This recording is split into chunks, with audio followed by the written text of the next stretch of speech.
Ladies and gentlemen, take a deep breath and slowly imagine the final moments of Thomas Woolcock on the night of September 4th, 1873. He lies on a decaying wooden bed, the straw mattress soaked in the pungent sweat. His mouth froths with white bubbles, his eyes bulging, his stomach bloated like a burst drum.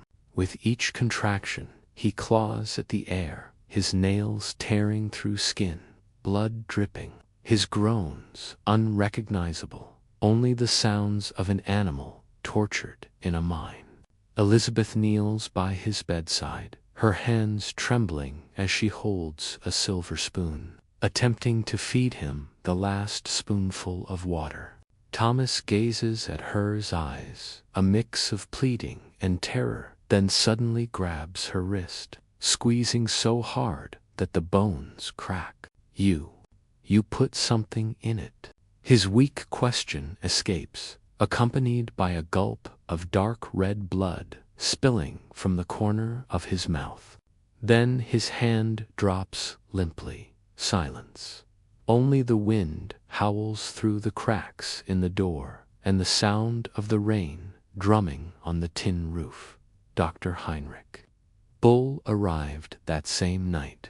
He placed his hand on Thomas' chest cold as ice. He opened the victim's mouth, its blackened tongue, the inner lining of his mouth ulcerated as if eaten away by acid. The foul stench of mercury filled the air. The police arrived at dawn. They ransacked the little wooden house in the kitchen, a half-full bottle of Fowler solution containing arsenic. In the drawer, a packet of freshly opened morphine powder.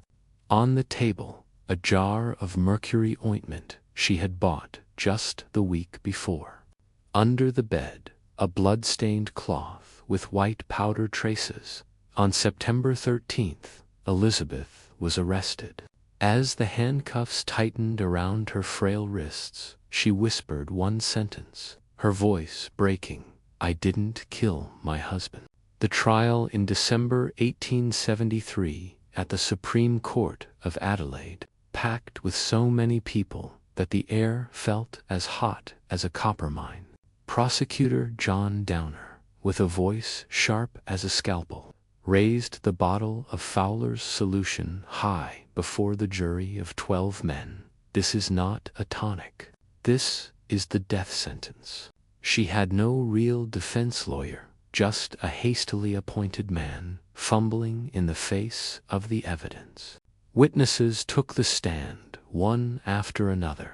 The chemist, she bought arsenic 3 times in 2 months, saying it was for killing rats. The neighbor, "I heard Mr. Woolcock crying out, 'Don't make me drink it anymore.'" Dr. Bull, "The amount of mercury in his body could have killed 5 strong men." Elizabeth stood in the dock, her old black dress tattered, her eyes red but no longer crying. She spoke once, her voice hoarse. "I only gave him the medicine the doctor prescribed. I didn't know." The jury took just 35 minutes to deliver their verdict. Guilty. The judge slammed his gavel. "Elizabeth Woolcock, you will be hanged until dead." The courtroom was deathly silent. All that could be heard was the clinking of chains, a petition for clemency. With 30 points of doubt, the medical knowledge of the time was uncertain, and the symptoms could have been caused by coppermine disease, was swiftly dismissed by the governor overnight. On the morning of December 30th, 1873, the rain poured down. Outside Adelaide Prison, thousands of people crowded under black umbrellas. The sound of the death drum echoed. Elizabeth stepped onto the scaffold, her white prisoner's dress drenched in the rain. She looked at the crowd one last time, whispering, "I am innocent." The trapdoor opened. The sound of her neck-breaking crack echoed between the rain. Her body was handed over to the medical school cut up, dissected under the oil lamps. like the final curse of a society that never believed the words of a poor woman. Imagine slowly a young woman trembling, clutching a glittering vial of poison, whispering desperately beside her writhing husband in agony. Yet the groans fade, blood staining the sheets with a foul, rancid odor, leading to a packed courtroom, where evidence of death hangs in the air like a chilling blade, and the unjust cries of Elizabeth Woolcock echo. The wife accused of poisoning her husband in the brutal colonial society. Was she a demon or an innocent victim born from the shadows of poverty and injustice, woven into a tragic tale that made the entire colony of South Australia tremble before a justice dominated by male power, a place where uncertain medical knowledge and gender prejudice act like curses from hell, forcing us to pause and reflect on the souls pushed into the darkness. Dear viewers, allow me to lead you deeper. As if walking slowly on the damp cobblestone streets of Munta in 1873, where thick fog covers the town like a shroud of death, the dim light from oil lamps flickering through the foggy windows, casting ghostly shadows on decaying wooden houses, bent under the harsh sun and constant leaking rain. Red dust from the copper mines spreading everywhere like blood from an unhealed wound, and the stench of the earth mingling with the smoke of cooking fires, echoing with the painful moans of the laboring souls. Elizabeth, a young woman with a gaunt, pale face from perpetual poverty, her hands cracked and stained from working under the scorching sun and red dust, stood by her husband's bed, Thomas Woolcock, a miner with a face flushed from long hours spent underground in the pitch-black darkness, where the sound of the pickaxe echoed like a curse, holding a glowing vial under the weak light of an oil lamp, whispering desperate words as tears rolled down her hollow cheeks. Amidst the horrific spasms that made him claw at the air with bloodied nails, his mouth foaming and eyes bulging like a soul dragged to hell. But then his groans stopped abruptly, like the cold wind howling through a dark alley, fresh blood dripping from his mouth, spreading on the old worn sheets, filling the air with a heavy, ominous atmosphere, as if the final cry for help came from the deepest hell. Dr. Heinrich Bull rushed into the house that night, placing his hand on Thomas's chest, cold as a stone from the mine. He opened the victim's mouth, its blackened tongue, the inner lining of his mouth ulcerated as if eroded by acid, and the strong odor of mercury rising. He shook his head slowly, as if whispering from the shadows of death, "This is not a natural illness." And thus the storm began. The police stormed in, ransacking the little wooden house, with vials of mercury ointment and morphine powder covered in the dust of time, a blood-stained cloth from horrific vomiting fits, and stomach analyses revealing abnormally high poison levels like a curse from hell. Elizabeth was arrested, shackles cutting into her frail wrists, and the courtroom was packed with an anxious crowd, the evidence of death held high like the scythe of judgment. The death sentence hung in the air as she cried and begged, tears streaming down her face, but the petition for clemency was rejected relentlessly, and she was hanged under the torrential rain, the sound of the rope creaking, echoing like the final curse from the hell of colonial rule. Was Elizabeth Woolcock a demon in the form of a woman, or an innocent victim of gender injustice and uncertain medical knowledge? Her story forces us to stop and reflect on the souls pushed into the relentless darkness. Today, let us turn the fragile, yellowed pages of history from the 19th century. Worn by time and dust, these thin, tear-streaked pages, stained by the dark marks of wronged souls, with the musty smell of decay lingering like a whisper from the colonial hell echoing through the ages. The story of Elizabeth Woolcock, a young woman accused of poisoning her husband in South Australia in 1873, unfolds in a brutal colonial world, a place where the red dust of the copper mines spreads like blood from unhealed wounds, and makeshift towns with dilapidated wooden houses lean under the scorching sun and relentless leaking rain, their walls covered with damp, moldy stains, like scars of time that never fade.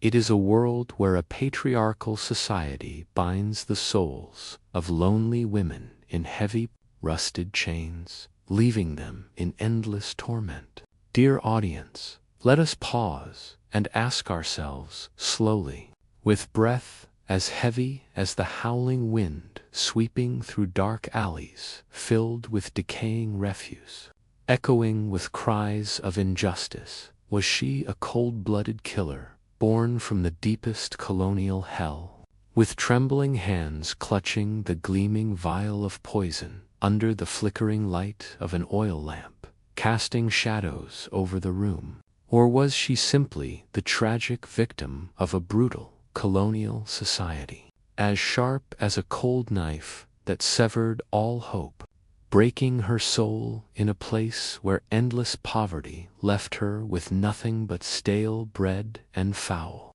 thin soup that twisted her stomach, and where injustice wove tragic tales of the wronged, leaving souls forever unable to transcend time? This story, ladies and gentlemen, is not only about the gleaming glass vials that held deadly secrets, casting the air heavy with death, but also about the deep flaws in colonial justice. It is about the dark shadows in which poor women were pushed into the realms of injustice, where tears rolled down hollow cheeks like a dried-up stream, and the death sentence hung like the scythe of fate.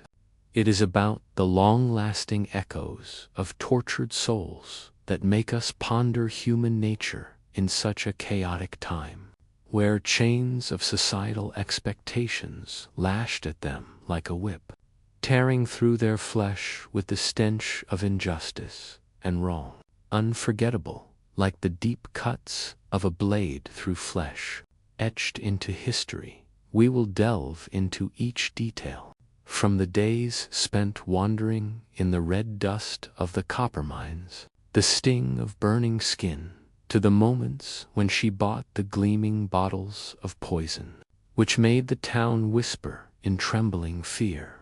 This is not just the cold numbers of history scrawled on yellowed pages, but vivid stories that echo across time like the howling wind through the cold night, urging our souls to stop and reflect on the relentless tragedies that haunt the colonial hell. Here, justice is obscured by the male-dominated society, like shadows spreading from fragile walls, and the gleaming vials of poison serve as a persistent warning from Australia's history. It is a tale of women's souls trapped in the darkness of injustice, tears streaming down without end. Elizabeth Woolcock, born around 1848 into a poor family on the outskirts of Adelaide, a place where makeshift settlements were cramped and the red dust from the nearby mines spread like a curse from the earth, suffocating the air with an ominous heaviness. The wooden houses, decaying and warped under the scorching sun, left their inhabitants skin burnt and raw, and the persistent leaking rain made the walls damp, covered in moss like scars of time that never faded. Growing up under such harsh conditions in colonial South Australia, Elizabeth's hands became cracked and stained from the hard labor, and her meals consisted of stale, moldy bread and thin, foul-smelling soup, leaving her stomach in constant, aching turmoil. Her mother, a woman worn from relentless labor under the harsh sun, vanished early, leaving Elizabeth to wander between distant families in the suburbs. She worked tirelessly fetching water from a deep, cold well under the burning sun, her skin blistering and cracking, sweeping the rotting houses with a rough broom made of bamboo in exchange for a place to sleep on a cold, dusty wooden floor. Her meals were meager, and her soul, isolated and tormented, was scarred by the unrelenting poverty.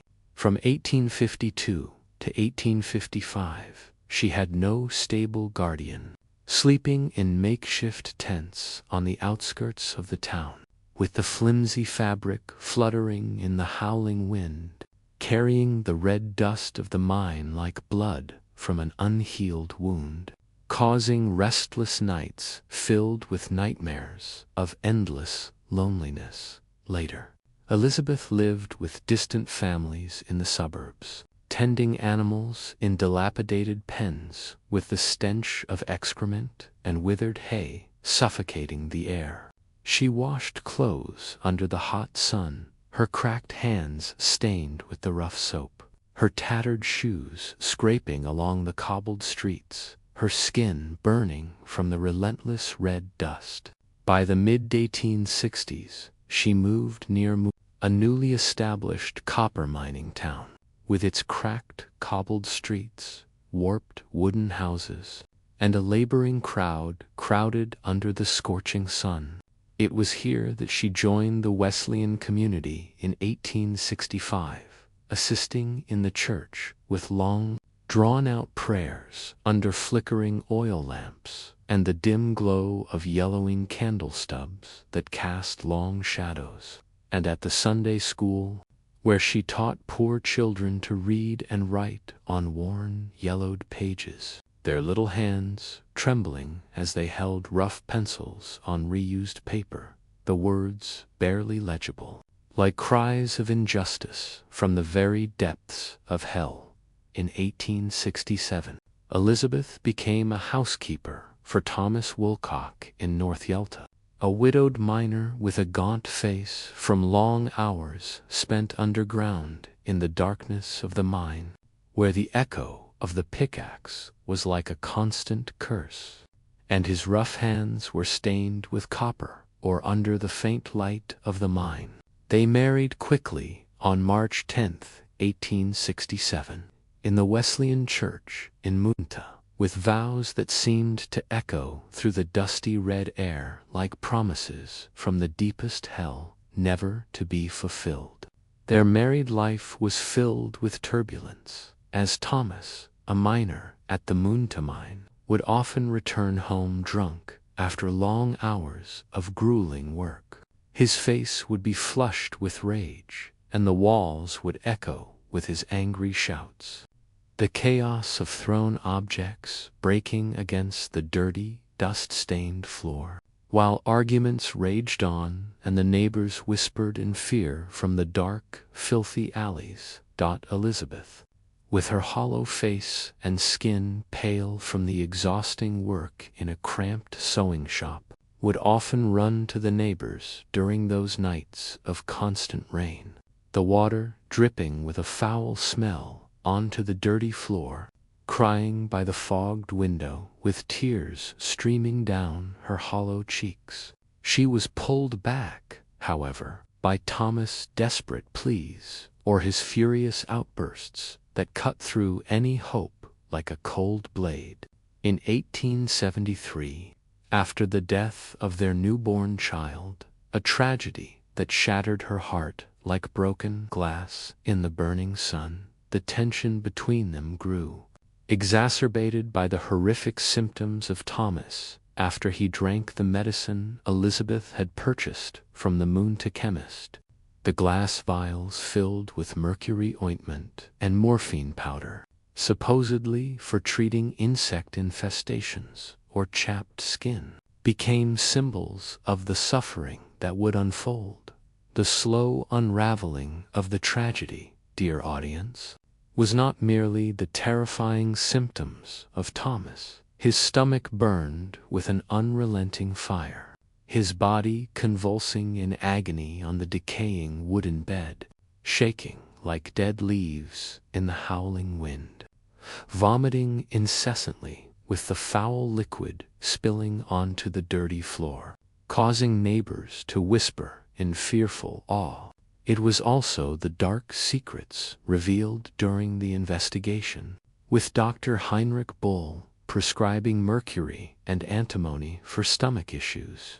But the symptoms did not match, causing him to grow suspicious like whispers from death itself. Neighbors smelled the foul, pungent odor drifting from the house, a smell that spread through the thin walls like a deathly whisper, with the room in disarray, glass vials glinting and blood-stained rags scattered, evidence of the horrific vomiting fits that filled the air with an ominous heaviness. These persistent revelations painted a chilling picture of a soul pushed into the darkness of colonial injustice, where the vague and uncertain science of the time acted like a double-edged sword, severing all hope, and gender biases bound women like rusted iron chains, rendering them powerless, yet dangerously perceived as threats if they stepped outside the harsh moral codes. These haunting tales, dear audience, force us to pause and reflect on the lives of women who were seen as fragile yet feared, and the avoidable tragedies that occurred when justice was clouded by the persistent injustice of their time. Elizabeth contributed to the nascent feminist movement in colonial Australia, helping to shine a light on the systemic injustices faced by women. Ladies and gentlemen, if this story has stirred something within you, share your thoughts in the comments, like and subscribe to our channel to uncover more dark secrets from the past. Until we meet again.